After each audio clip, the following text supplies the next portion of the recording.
And here we go. Where we interview the best athletes from all over the world. Ready? From junior high to professional, while discussing the latest in sports. With host IkonE, Mr. Personality, Jacob the Great, and Mr. Georgia, Everything Steve-O.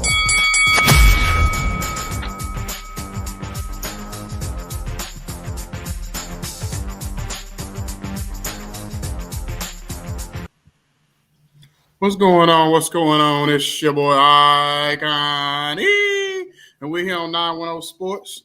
You know, once again, I want to thank God for this opportunity to be able to come on here and to be able to, be able to have this platform to interview great people and talk about great topics. You know what I mean? So starting off, I got my man, Mr. Georgia, everything, Georgia Tech. Atlanta Falcons, Atlanta Braves, you know what I'm saying? Atlanta Art Institute, Atlanta Tech. You know what I'm saying? Anyway, what's going on, man? Good morning. I was saying green. Oh man, what's going on, y'all? What's going on, man? Good morning. Good morning, like you said, man. Just want to always thank God for another opportunity, another day to be great. So that's it. Let's do it. Jacob, what's going on? Yeah, they got my man. Hold on, let me introduce my man. You know, man, Mr. 2022 Pimp of the Year. You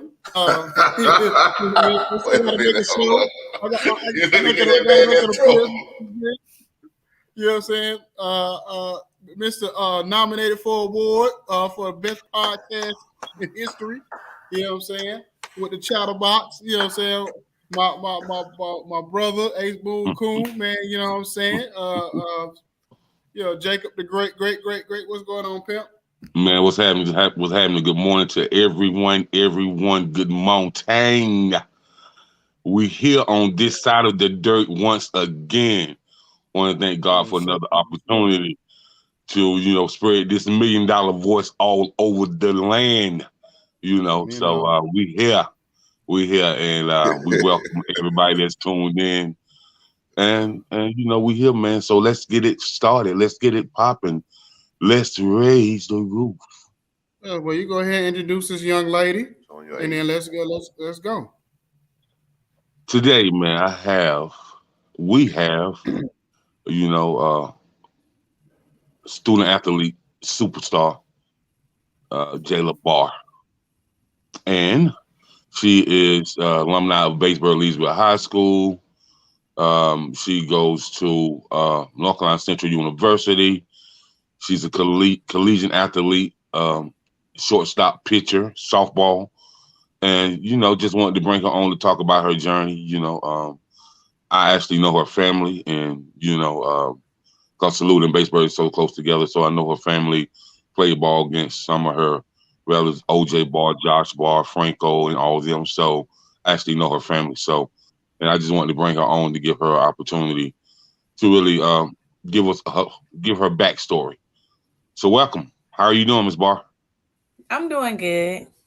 Good. So tell me on how you got started in the sports career. Like, what age did you start playing sports? I'm gonna go with probably around like 5. Started with like T-ball and just went from there. Like, okay. I didn't have a choice. Yeah, I mean, coming from the family you come from, so I'm pretty sure you did.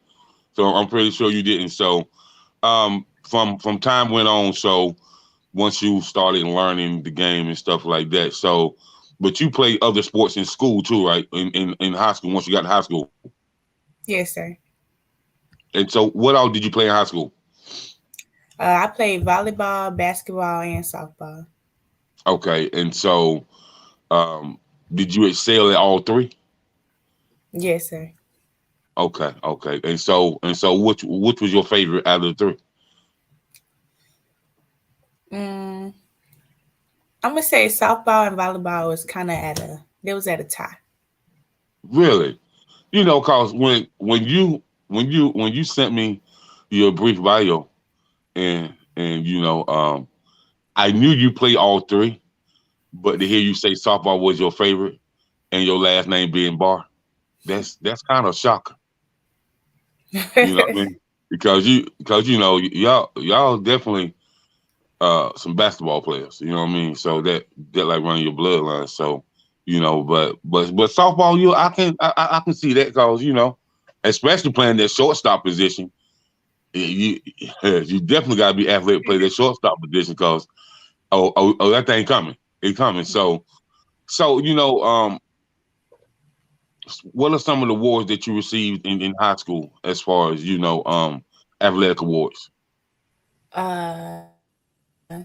MVP, All State, and All Region, pretty much. Okay. And were you all staying in all three sports or just softball? Volleyball and softball. Volleyball and softball. Okay. So did you have offers on the table for volleyball as well? Not really. Okay, you just softball. Okay. Well, I'm gonna let my partners jump in and pass it along to IkonE. So so a question I have, you're a pitcher, right? Mm-hmm. Yes, sir. So I always was always wondering, I was curious about the way that y'all do pitch the ball in softball is very unique. It's very different from like, a pitcher in baseball. How long does it take to learn how to pitch, like with the kind of the wind up style, and how does that help your velocity, help your accuracy, the throw, the perfect pitcher, or whatever the most effective pitch? How does that help all that by just the wind up itself? Honestly, pitching like that, they say is like the most safest way to do it because it's a natural motion.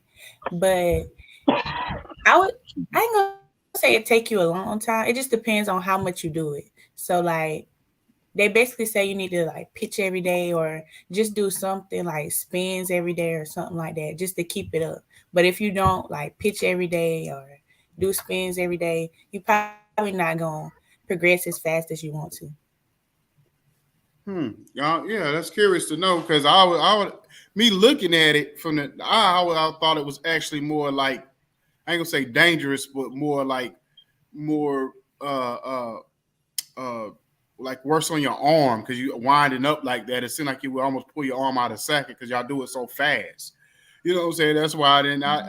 That's curious to know that interesting to know that you said that actually the most normal way to pitch the ball. So that's that's first time I ever was able to ask that question from a softball player to understand how that goes.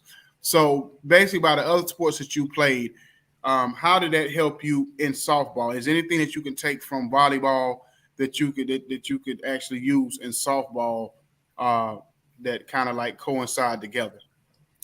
I would say like the team part. Like softball can be like mistaken as being a lot like individual or whatever, but it's really a team sport. So like if the person beside you don't do their job, then your job probably gonna be thrown off or you're not gonna be able to win. So I would say like the team part, like volleyball, you can't really win without the team having some kind of chemistry. So I just felt like I had to take that over to softball. I feel like that helped us succeed a lot more. Okay, now do you do both in college at Central? No, I just do softball. Okay. So basically at Central, when you went from high school to college, what was the biggest transition for you? What was the biggest adjustment? I think it was probably the competition, I guess you would say. Like in college, in high school, you might run across people that's not like, as good as you would want your competition to be. But in Mm-hmm. college, I feel like everybody got some kind of good about them. Like they might not be as good as fielding as you, but they probably can hit as good as you. So I feel like it was like really transferring into locking in and actually like practicing every day, waking up early every day, just going all day and like being able to maintain. Okay. So what's your favorite position, the shortstop or the pitcher? Shortstop. Shortstop. Okay. Steve, you got any questions? Yeah, I do. Hey, Jaylah, how you doing this morning? Good. Good. Do you like sports all together, or you just like what you play? Uh, I it's kind of weird probably because I play basketball, but I don't really watch basketball that much. Like I watch like towards the end, but not really. I'll watch any other sport though. Who your favorite player in basketball? Or players growing up? Like who was your biggest influence on your game? If you say you had to watch somebody and you wanted to be like them. Uh, Probably LeBron James because my daddy always made me watch him, so I ain't really have a choice. Good man, good man. What's your what teams do you represent? You see, I got UGA sitting up here behind me, so you know I wear my teams on my sleeves. What are your favorite sports teams? Like, period, no specific sport. Um, I'm gonna go with the Pittsburgh Steelers. I know we struggling right now, but I'm gonna go with them. Okay. I like USC girls basketball team. South Carolina, right? Mm-hmm. Okay, yeah, I like them. They can ball and they coach back. They coach back. Definitely. Oklahoma softball team. Okay.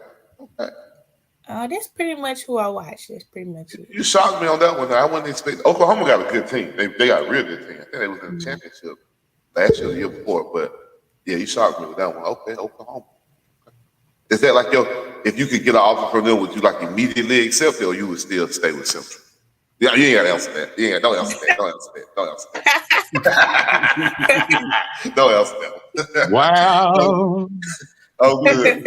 Hey, I appreciate you coming on this morning, though. For real, thank you so much. Thank you. Well, before you go again, Jacob, I want to piggyback off that question real quick. Not ask her that particular question, but what did she do? What do you feel about the transfer portal and the NIL? How have you seen it affect your the people around you or the sport since you've been in it? So, what is your opinion on it? With the NIL thing, I really think it affect more of like big schools. But since I've been at a HBCU, like it's like the small community things. I feel like the NIL people try to help us out a lot since it's a HBCU. You know, people don't really, I guess, would choose a HBCU first. So I feel like people help us out a lot more with like the NIL thing. And with the transfer portal, I probably wouldn't transfer just because I want to be at HBCU. Like this is just where I want to be. The culture, everything, even outside of sports, I just wouldn't want to go nowhere else. Okay, it's good to know. Good to know. Go ahead, Jacob. Hold on, Jay. Let me slide in real quick. One more thing. My fault. I forgot. I'm sorry. If you had somebody, Jaylah, who was on the fence between choosing the HBCU or say they didn't get the offer that they wanted, so then they choose between the HBCU, a JUCO, or a lower level school that they really might not want to go to, what would you tell them to sell that HBCU experience? Because I'm an HBCU alum myself. Shout out to Albany State. So, I just want to make sure we spotlight and highlight the HBCUs real quick. What would you tell somebody, Jaylah, who's on the fence with choosing the HBCU? I would probably tell them, like, if you're looking for experience, that you got a support system around you, you feel like you with family all the time, and you just want to have a good college experience, I would come here because everybody here supports you from the athletic system, the academics, just any club, organization. It's just all the family here. I agree. That's the key word, family. When you talk about HBCU, you can't get that at every other university. You can't get that at that big school. You're not gonna have the ADs and the athletic, the band people coming to support you, like she said. HBCUs is really a family. They all together. They all support each other. It's like we got type situation. So I agree. That's a great selling point for anybody on the fence with HBCU. My bad, Jay. Go ahead. I'm done. I promise. So, Jay, man, I see that you're on some type of committee in school, correct? Mm-hmm. So, could you tell us about that committee? So basically, we meet probably like every month or every twice a month, and we just talk about like things that student athletes need. So it could be with academics, it could be helping you with time management, studying time, or just like anything you feel like you need in your sport. Like if the training room not doing something right, then you gonna just basically represent that for your team. We tell our athletic academic advisor, and she'll look into it. So basically, just things you need to feel like you can thrive or be safe around the campus. Okay, so what's the name of that committee? It's called SAC, so it's Student Advisory Committee. Okay. So how did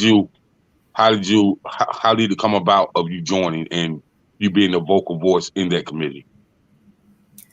So basically, our athletic academic advisor will like pick people, or our coach like make a. She basically pick people she think will be a good representative for the team. Okay. So checking in. So for you, when it comes to the curriculum that you're studying, the major, what is that major for you? It's sports medicine. Sports medicine, and from getting your degree in sports medicine, and what are some things you want to do with that degree, and how do you see, yourself excelling that degree to the next level, after school?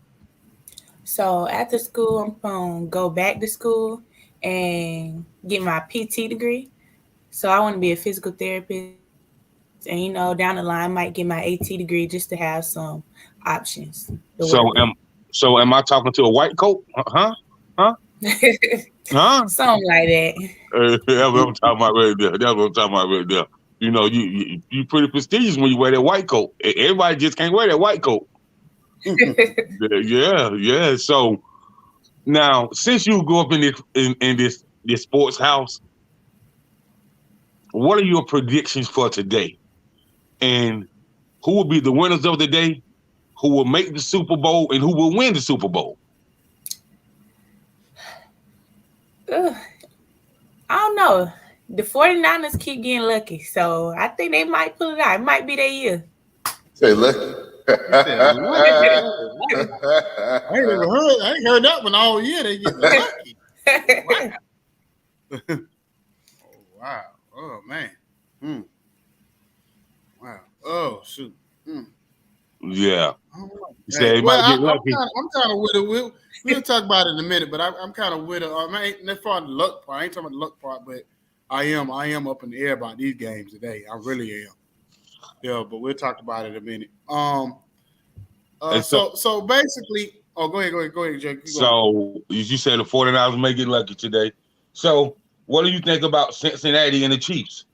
Before you answer this, Joe Burrow, brother Joe Blow, Pimp Itis USA, Joe Blow, he has beat Patrick Mahomes, boy, as Shannon Shot like to call him. He done beat him 3 times in a row. So is he the kryptonite of the Chiefs, or will Mahomes overcome the kryptonite and put it back in it, put it in his rightful corner and throw the kryptonite away? But he's been that kryptonite for the Chiefs. So I mean, I told somebody yesterday, man, I don't know, man. Especially if Joe Blow come in that tiger stripe suit, like he did last year, and put that thing on Mahomes. So who do you think will win that game? I think it's gonna be a close game, but I think Mahomes gonna pull it out. Okay. Interesting. Especially with that ankle about 60%, and you're going against a healthy Joe Blow. That's interesting. That's an interesting theory. I think it's time for him to just pull it out. He done let Joe Burrow take control too many times. It's time for him to just step up. Okay. And so you would say that your prediction for the Super Bowl is as bad as it hurts me to say this, is so yuck mouth. The 49ers and the Chiefs. Is that your prediction? I couldn't hear you. Say it again. What you said it was? Repeat that. I couldn't hear you. Yuck mouth. So you said the 49ers and the Chiefs, and who will be the winner out of the Super Bowl? The Chiefs. The Chiefs. Okay. All right. Well, there you have it. From Batesburg, Leesville alumni, HBC student athlete, North Carolina Central University, Jaylah Barr, So there you have it. She said that Patrick, my homeboy, is going to win the Super Bowl. So back to you, IkonE. That's all I have. I mean, she said I ain't seen. Okay. Well, I got one last question for you. As far as when it comes to community and being active in the community, is there anything that you have like a dream situation that you want to do? Especially once you finish college and on with your career. Is there anything community wise that you feel like has a need? We have a need for. I would say like just keeping the young people in sports. Like I feel like it's just kind of going downhill from when I played. Like when I played, everybody was always at the field or practicing or something. I feel like it's just kind of going downhill. So I would say just keeping young kids in sports. Okay. Well, I appreciate you coming on this morning. I see you got Hold on, IkonE. One more question. Okay. Oh yeah, she do got a lot of supporters. Don't get it twisted. I see. I think everybody. You know what I mean? That came on this morning. Yeah. Shout out to the Barr family, man. For definitely keeping her in them in the right way. Don't want to make that a new man, boy. They're gonna come out deep on you, boy. And they are very deep. Need to know it. I said this family will pull up on you. Need to know it. Now, Jay, let me ask you a question. From you knowing so much about both sports, volleyball and softball, as well as basketball too, all three. Do you ever see yourself in coaching on high school, collegiate, pro, Pop Warner middle school? Like do you ever see yourself being a coach? And do you think that you would be a great coach? I don't know.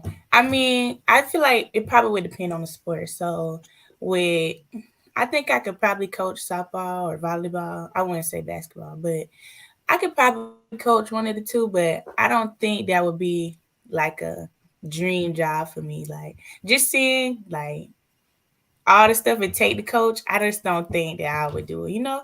Sometimes you're a good athlete, but the coaching thing just ain't for you. Yeah, they always say the better athlete, the worse coach you are.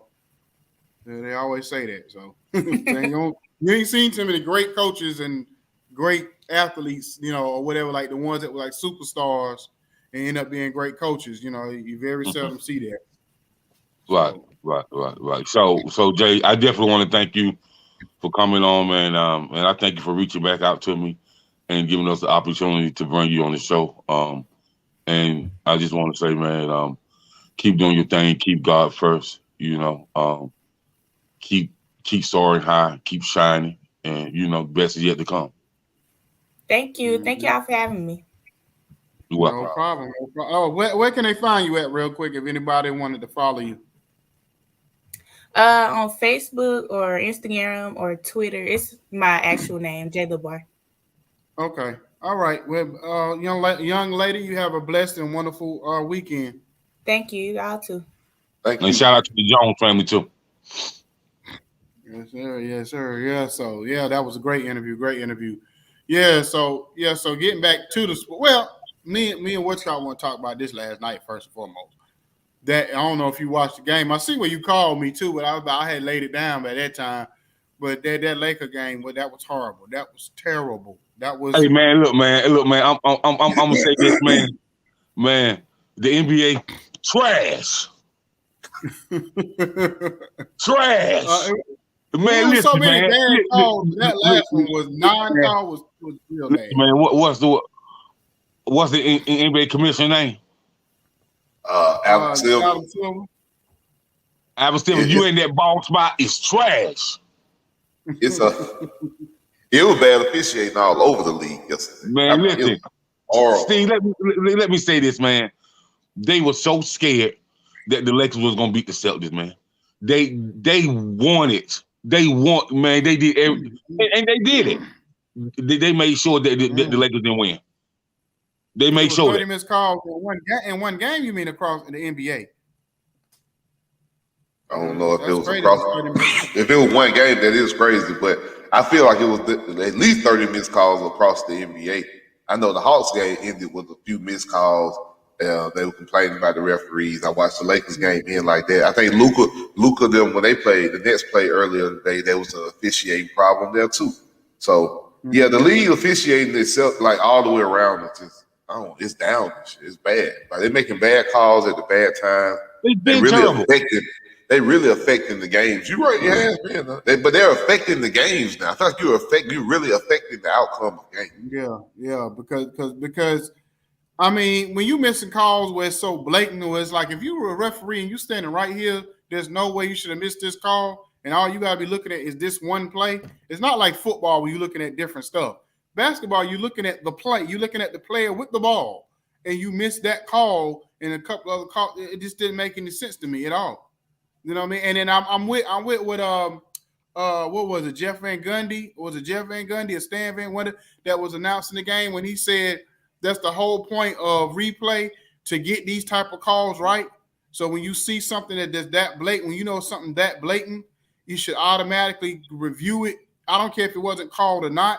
In that circumstance, this is the whole point of the whole review thing system, to be able to get these type of calls right, because we talking about no time left on the clock. LeBron would have went to the free throw line, would have got one free throw, they would have won the game, instead of Boston wins in overtime off that one play. Yeah. It happened, it's done. So I mean, but trash. Yeah. But anyway, so like we said, talk about the games, the championship games for the day. I just want to know that I just want to say this, Steve. You my boy, man. Much respect, much love for you, man. But Georgia can't be having them players that's almost 30 years old playing, man. So you know Chris, hold up. How old was Chris Winkie? I mean, I ain't Chris Winkie can't play for Georgia though, so I don't got nothing to do with that. Saying, okay. It's just Georgia when Georgia do it. It's a problem when they do it. It's all right when they do it, but it's a problem when we do it. I got you. And you talking about something that happened 20 years ago, bro. I'm just saying, nobody's ever complained about the age of a college quarterback. Man, get out of here, man. That man, 25 years old. Chris Rinkin was 27 years old when he played for Florida State and they won it. Okay, go on, get out of here. I ain't got nothing else. That man, Chris Winkie. That man 25. Oh, he's talking about Stetson Bennett because he's 25. That man 25 years old playing against people that's 17, 18 years old. Get out of here, boy. I mean, but the sad part about it, he's gonna get the NFL. That man is senior citizen out there in college, man. Stop. He's gonna be Tyler Haneke. Yeah, 2-time champion too. Don't forget that. Oh yeah. See, and a senior citizen. Yeah, you're right. 2-time. For sure, there's gonna be a lot of old players at this point because everybody got extra years and red shirt years. So it's gonna the next few years, you're gonna hear a lot about players being 23, 24. Just from players that's been around for so long off of that whole extra year thing that they gave everybody. You know what I'm saying? I agree. Because now, like you said, you can play for, I think you get 5 years off top. And then you got the extra year if you red shirt. So you can literally be in college for 6 years. Yeah. Exactly. So you're going to see a lot of that, at least for the next carryover for the next 2-3 years. But you got to admit, Steve, on IkonE, they did pretty crazy, man. You people in college for that long, man. That's crazy, man. Get out of here, bro. I mean, as long as you got your eligibility, it don't bother me, man. No, because Stetson, look at him. He ain't even the best quarterback. It ain't like he out there dominating everybody. He's on the best team. But anybody could have won at Georgia playing quarterback last year. You could have played quarterback with that team and won.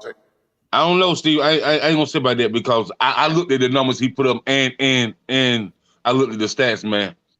Everybody can't put up no numbers. I ain't taking no away from him. I just know, that he pretty much older than the rest. You know what I mean? Because he did his thing, and that's something that you can see. That's something that's on paper. That's something that you can go and pull up each video clip for. So you can't take anything away from him because he definitely did the thing. And even you can see from last year to this year, he got a lot better. And who's the player that just transferred that and got in trouble already? I was like, Lord, they ain't like that. Ross Thomas, man. The good man, listen. I don't know what it be. What's his name? Ra Thompson. Yeah, he a wide receiver from Mississippi State. Who named that boy? Jay, I don't know if that's his real name, but he's kind of like Julio. You know, Julio is not Julio's first name. His real name is Quintorius, but they call him Julio. So I think it's something like that. I don't think his name is actually Ra. It might be Raheem. I hope not. Me, but right now he ain't playing. I went to school with a dude named Ra, and I don't think that was his full name, but I went to school with him. Yeah, it was like Rahishama or Rahman or something. I went to school with somebody like that too. Rahishama. Something like that. Don't get me quoted. You know how these college kids are coming in and they use nicknames off the top, JJ, and they be using little nicknames when they come into the game. You know what I'm saying? Like a lot of players, college players, do that when they come in. I still don't know Hollywood Brown's first name. I don't know his real name. Hell, I thought Marquise. His first name is Marquise. Oh, Marquise. Well. Yeah. Need to be trained. Because even a player that died in the car accident, he probably if he would have survived and whatever, he probably would end up getting suspended because he had a lot of violations. Like it was kind of crazy. Like you get killed in a car accident and you violated all kind of rules. Who? The Georgia player that got killed in the car accident. They was like the offensive lineman. The one that died a couple of weeks ago. That died in the car accident. He was an offensive lineman. Yeah, I remember. I know what you're talking about. I didn't know he had anything like that going on though. I really didn't. Yeah, most of the time I'm in tune. I guess he had something about the hours, or hours of renting a car. Something. It was it was some kind of whatever they talked about when they were saying. I guess when they did the report, he had some violations. Violations that would have been. They be talking about stuff like the man then committed Class A felonies or something, man. Much stuff like basically he would have got suspended. I don't know how long the suspension would have been, but he definitely would have been suspended if he would have survived that car accident from what the stuff that was going on. I don't put it in light. I hate put light on negativity, but I know it's coming out reports now that she wasn't supposed to be driving. She wasn't. It's a lot of stuff that they're putting out, but a lot of people in Atlanta kind of are pushing back against them reporting the news. I'm like, they're just doing their job. They're reporting facts. Y'all mad because of what it is that they're reporting about the situation, but it's facts. The girl wasn't supposed to be driving. She had been drinking too, and she was supposed to be the designated driver. How you drinking too? You're supposed to be the DD for the group. Mm-hmm. So now a lot of all this stuff is coming out, and people are reporting it. And they going at the AJC, but the AJC just doing their job. Y'all can't be mad. They reporting this stuff, and they doing their job. It is what it is. So that's what it is right now with Georgia football. Man, get out of here, Steve. Like people get mad talking about reporting their job. You ain't what people need to be mad about is what went on in Memphis, Tennessee. That was hard to watch. That was hard to watch. That was hard to watch. I'm gonna tell you, but real quick, I know we on sports, but I'm gonna tell you what's the saddest part about all that. Saddest part is not, of course, the young man being killed the way he got killed, but the saddest part is that we about to lose 6 black men again. So it's like when Plies would say you got a 2-for-1 when you kill one black man, a black on black crime, and now you get 2 families, 2 black people. Men out of the loop, out of society, you know what I'm saying? Because it's like society get a 2-for-1. You know what I'm saying? Man, because them ain't no black men, IkonE, man. They walk around with their face painted. To do what they did. Please, man. But you gotta understand what I'm saying, Jacob. I'm not talking about. I understand what they did was dead wrong. What I'm saying is sad for us for us as a culture, as a race, because at the end of the day, first and foremost, these cops were locked up immediately and indicted. When it comes to when black men, I do all this stuff. But my thing is, when you talk about up over there. I'm breaking up over there, boy. You sound bad. Even when black crime, you got one black man who may be a street dude, a cat, a gangster, kill somebody else that's a regular cat. But you still, the sad part about it is, it's 2 men, black people off the streets. Now you got 6 black men, and from a culture standpoint, it doesn't look good for us as people that we in a situation where our own people, and they supposed to be the people that's protecting us, and they killing us off. So it's one thing when a white man doing it, but when we doing it, it's just it's magnified 10 times even more. You know what I'm saying? And we set us back even further because now we now it would different. It would have been a one-on-one, like one black cop versus another black civilian. But it was 5 black cops, and they sitting here bragging about it, about killing this black man. You know what I'm saying? How bad that look? That's the sad part about all this. The saddest part, man, I come, man. We can go back we can go back 300-400 years, bro. It's the Willie Lynch,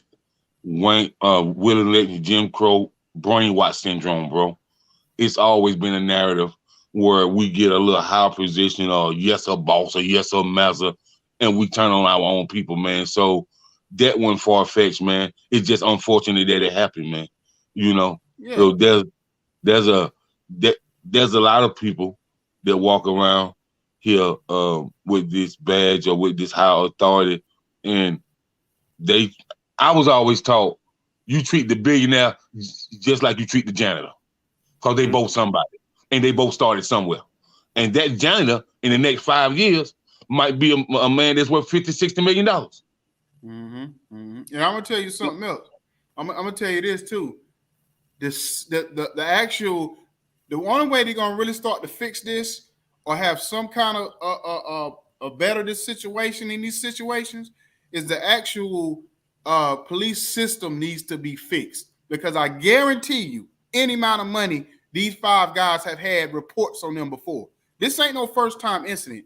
Most time when these cops finally get caught up in situations, they got a laundry list of times where they've been reported on from the community about harassment or something in the community. So this is not the first time. So if in these situations, they need to start doing more as far as when these policemen are getting reported, they what they call it, the internal affairs need to do a better job of coming in and firing these cops when these things before they even get this far. But they wait all the way till they get this far, and they want to do something about it. IkonE, you really want the police to police the police? That's what you want. Or they might. You really think it's gonna be fair? It does. You're gonna have to. You're never gonna get a fair review if the police are reviewing the police. You ain't gonna never get that fair. That ain't gonna happen. They need to get the government involved. They need to get the Congress. That's what the whole defunding the police was about. The people made it about something completely different. That's what the whole movement of defunding the police was supposed to be about. Having a new review process put in place, having a new way to, like you said, review the internal situations going on. Because if you got the police reviewing the police, hell, if three of us say, if they say, well, 910 Sports, y'all got to investigate Steve-O going out the other night. Well, what the hell I think y'all gonna do? What y'all gonna go back and report? Y'all gonna go back and say something that's gonna hurt us? No, it's never gonna happen that way. So until you get a real police reform where the police are not in charge of the police, and then you gotta have some type of checks and balances in life, and they don't have no checks and balances on their side. They police themselves. Right, and so when it comes to the police like that, man, you definitely got to have like mental evaluations, emotional evaluations. You gotta test for anxiety, schizophrenia, like all that, man. You know what I mean? Because most of the time, bro, a lot of those police officers are not mentally stable, man. And I ain't just talking about off the job, man. You know, it's a lot of times that they need help, man. Like for real, bro. And it might not be that situation that they in at that current time. It might be a whole nother situation where, something had happened, bro, and they just can't get over it. And they never got mentally help, man. But for these 5 clowns, these bozos, they them need to burn the jailhouse on top of their ass. Like for real, bro. And I'm glad you said that, Jacob, because I talked about this before on a live or something. And what people don't realize is it's 3 professions in life where they train you to kill: the military, the police, and doggone dang near football. Those three things, they teach you to be violent in those three things. So when you ask somebody to be able to turn it on and turn it off and do this and be this way, it's like Jake was saying before, us as men, we're trained to we've been brainwashed to be a certain way. Now you think if you take a black man that's already traumatized, most black people probably got PTSD from childhood and things they've seen in their own neighborhood. Then you train a man when he grow up to be a certain way. You don't know what some of these men been through, and I guarantee you, most police stations, CAT or whatever, they don't really do the due diligence they used to do years ago because they're so short-handed. I remember years ago when I was going to school for criminal justice, I wasn't even trying to be no police officer. Like everybody, oh, you trying to be a cop? No, it's several jobs just like anything else. So I was going to school. I remember it was it was some small town in Georgia, and they basically like, oh, they looking for help. And they was gonna let us surpass the academy and everything. All we had to do was fill out an application and then become and do an interview, and we're gonna be able to be cops. And I was like, like for real? I was like, I don't know, it must be some little Mayberry type town or something. But that's really truly how it's become. Like they don't have time to sit around and train these folks the right way and go through all these psych evals and stuff like that. So they pushing a lot of these people through that was getting bullied in high school, bullied in middle school, you know what I'm saying, traumatized at home, going through all this stuff. Then you put them on the streets with a gun and you expect great results. You know what I'm saying? That's the kind of stuff they don't tell you. So that's why I'm not saying in this particular situation, that's what happened with these men, but you just never know the full background to the story of, you know, why they started acting the way they was acting and doing the stuff they was doing. And then if it was pacified by their lieutenant and their captain saying, oh, you know, we're going to cover up for you every time you do something. Y'all ever seen, go watch the documentary or the shows like a miniseries that came out on, I think, Stars or HBO about the five dirty cops. I think out in Baltimore area. They did a miniseries. What's the name of it? I forgot the name. I'm gonna have to find it for y'all. But it's basically in the heart of Baltimore, and basically it happened maybe about 10 years ago. True story. All the cops is probably still in prison, or maybe they might be about to get out now. But all the cops, I mean, they was doing stuff from robbing other drug dealers to stealing money and all kind of stuff they was doing. It was like a 5-part miniseries. But I'm gonna look up the name of the show because I watched the whole series when it came out. But you know, things like that, man, and of course the captains and stuff like that covering for them, and they covering for each other, and you know the sergeants on the streets with them. They right there in the middle of it. So you did these type of things, man. That's why defunding the police. I'm glad you said that, Steve-O, because everybody thought it was. I ain't gonna lie. I even thought it was more about the money. I didn't know it was more about them saying that we need to get outside entities to be able to police these police. You know what I'm saying? And people don't look at it from that standpoint.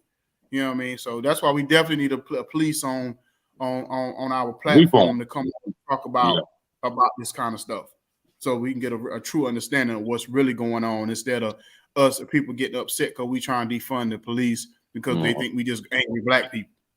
You know what I'm saying? You know what I'm saying? But anyway, let's I'm gonna have a former police officer to come on.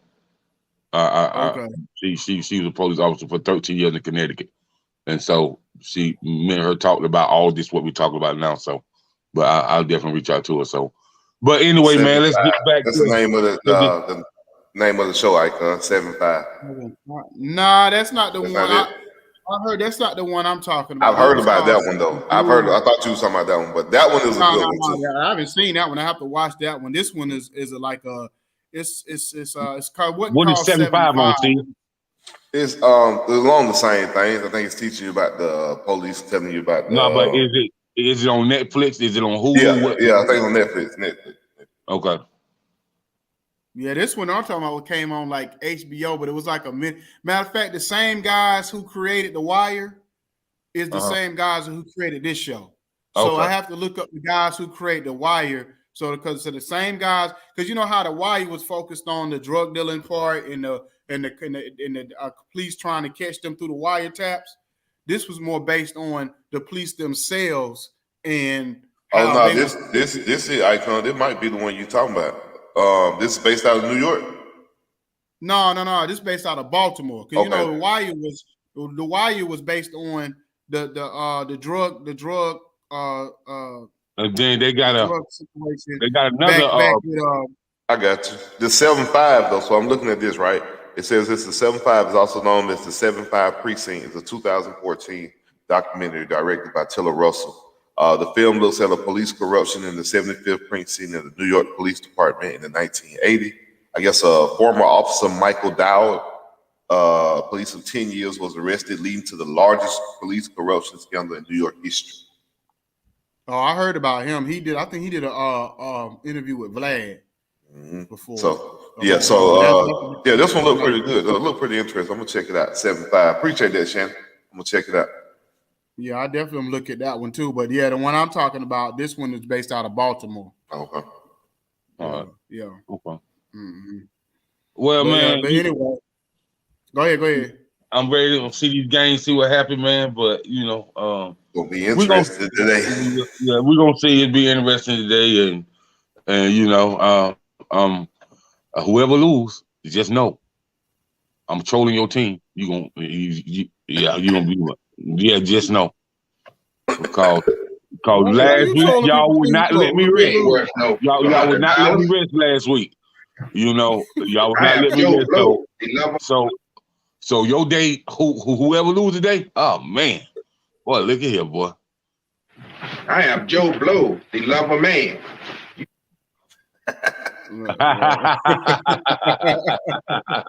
Who you is? Joe Blow, the lover man.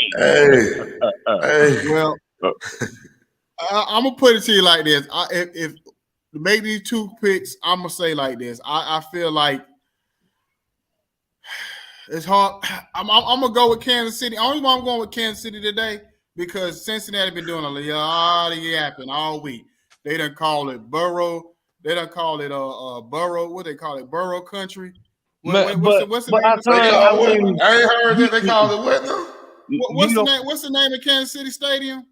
They call it instead of calling it Burrow, they call it Burrowhead. Oh, the players been calling it Burrowhead. IkonE. Listen, man. What has Kansas City proven to Cincinnati? What? They ain't proved nothing to them, but I just feel like unless Mahomes out there gimpy and run around looking like Willis Reed on the football field. Let me tell you something. If they let Mahomes play the night, man. Reed, bro. If he all limpy, gimpy like Willis Reed out there. If they let Mahomes play the night, boy. You remember how they let RG3 play? No, it wasn't a knee though. It was just a high ankle sprain. He just got a high ankle sprain. It ain't like they're gonna shoot it up, but he ain't got nothing dislocated. RG3 had some structural damage. He just got a high ankle sprain. That's all. He ain't gonna be able to move like that though. I think they're gonna still lose. Oh yeah. He man, I just think they're gonna be motivated. You know how high ankle sprain work. You'll shoot it up at the beginning of the game and you'll be all right. By the time that second quarter hit, or you come out for that second half, you're gonna feel it. So okay, The name of that show was We Own the City. So everybody watching, the name of the show is We Own the City. What is on? Stars, HBO, what's on? Let me see. What's it on? I want to say it's Stars. I'm trying to see what it's on. We Own the City. Oh, I see the. I think I've seen this before. Yeah, it's like a 5-part. I think a 5-6 part miniseries. Where is it? So Joe, it's on HBO. Hey, it's on HBO. It's on HBO. HBO, yeah. Hey man, but really, I couldn't. Wasn't nobody really talking trash, but the DBs. That's why I seen talking trash. Eli Apple. Sorry. Yeah. The same person. He always talking. The same person that Cooper Kupp killed last year. Exactly. Eli Apple. He always talking, man. God, dog. Do you see him talking? Now he been going at Stephon Diggs and Josh Allen. Now he been going at them boys since they beat them. He was like Cancun on 3 and then put up like another. Eli Apple ain't really proved nothing to me, man. Like he just happened to be on a team that's winning. That's all. Yep. That's all it is. That's all, man. He's trash. He absolutely trash. Capital T. Hot Somebody garbage. said he was the Pat Bell of football. Oh man. Pat Bell of football. Golly. Wow. That's what Sauce said. But didn't you two take it for Pat Bell when I told you that was the worst trade in history? Pat Bell. No, that was Crystal. I ain't never took up for Pat Bell. I kind of took up for him at the time. At the time, I thought he was going to bring more to the table than what he has. Trash. I mean, last night was the first time I seen him play with Pat Bev all year. You ain't think that. You ain't think that, man. Get out of here, man. Last night? If you thought Pat Bell was going to bring something to the table, man, you delusional. That man's trash. I did, because the thing about the Lakers was missing, especially since they got rid of like Caldwell Pope and some of them guys, was a little toughness, a little dog. But they didn't have no dogs on the team. You know what I'm saying? Who the dogs on the team? The only thing tough about Pat Bell is his ugly face when you look at him. That's tough to look at. I get it, but I'm just saying, Pat Bev, he the type, he'll make Pat Bev, just like last night. Pat Bev the type, he'll make that 1 or 2 play in a game that will turn the tide of the game sometime. He will do that. You know what I'm saying? You got to give him that credit. I'm not saying he's going to dominate a game, but he has made times in a game where he'll make that 1 or 2 steal or block or do something to turn the tide of a game in the fourth quarter. You know what I'm saying? He has done that on a few occasions. That's what I was expecting. Well, I'm just saying, last night was the first time I seen it all year with the Lakers that he did it. You know what I'm saying? When I look at Pat Bell, just know a joke coming. When I look at Pat Bell, I'm looking at Virgil on the heat of night. well, we got to get up out of here, man. Listen. So you got Cincinnati. I'm going with the Bengals. I'm going with the Bengals. I got Cincinnati. Chiefs. So the Eagles and the 49ers. Who y'all? Oh, this is so tough. I got Eagles, man. I don't want to say it because I don't care who wins, but I'm gonna keep it NFC East. Yeah, I'm gonna go with Eagles on this one. I just feel like both of them kind of evenly matched. They kind of play the same way. Defenses are pretty good, and I just think Jalen Hurts is gonna be the X factor. He's gonna be the one that kind of be the reason why because him running the ball, I think is gonna make a big difference. You know what I'm saying? Because they don't have to pass the ball to win, not the way like other teams. And the Eagles defense is gonna sack old boy today about 3-4 times. Watch. Yeah. So yeah. I think he's gonna finally look like I ain't gonna say he'll look like the Mr. Irrelevant, but he's not gonna be able to hide behind that defense this weekend. This is tough. This is tough for me because I'm gonna say Eagles. I feel like the Eagles are the better team, but I think the 49ers have the better coach. And I think they're better. I don't know about that, man. I don't know about that. I mean, I hear y'all talk about Shanahan all the time, man. I hear it, bro. But for you to go to the NFC East Championship that many times and to a Super Bowl and never win, like it's like an Aaron Rodgers story. Aaron got there one time and can't get back. Well, they getting back though. They ain't like they ain't getting back. He's getting back. They're going to. They win today, bro. Nobody can put it like this. Did you expect San Francisco to be here after Trey Lance went down, after Jimmy G went down? Did you expect for the 49ers to be in the NFC Championship? No, I didn't. The coaching out there is superior. I'm telling you, he's a better coach. He's a better play caller than the Eagles. And I love the Eagles coach. Eagle coach is top. So if D'Amico Ryan, D'Amico Ryan's right. I really better not hear you say this when the Eagles beat them. I don't want to hear nothing about he's the better coach, bro. No, they win. I mean, there's nothing to say about that. But Shanahan's a better coach than Greg Schiano. I don't know. I don't know. D'Amico Ryan's on the staff. Shanahan couldn't have took that team and put Philly where he at now. Shanahan couldn't have did that.